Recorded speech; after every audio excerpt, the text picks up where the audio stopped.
Hari ini saya membuat lawatan kerja ke depo KTMB di Batu Gajah. Berita baik untuk pengguna-pengguna ETS. Dua set pertama untuk ETS 3 iaitu untuk perkhidmatan ke arah selatan telah pun tiba di Malaysia. Ini merupakan set EMU pertama untuk ETS 3. Ada set yang kedua lagi. Kedua-dua set ini telah pun siap dan telah sampai ke Malaysia. Selain daripada dua set ini, 8 set bakinya sedang pun dipasang di Batu Gajah juga. Berapa rakyat Malaysia kerja sini sekarang?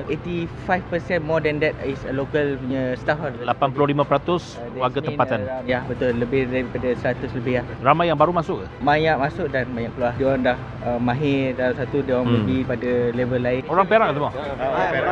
Semua orang Perak? Oh, okey. Duduk dekat lah?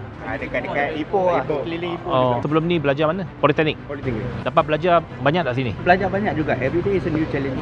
Kita rebuild semua staff-staff lokal untuk mahir daripada pemasangan TNC sampai ke after sale. Bila diorang dah mahir, diorang dah tahu, maybe we can live to them. Teruskan usaha. Kena siap cepat ni.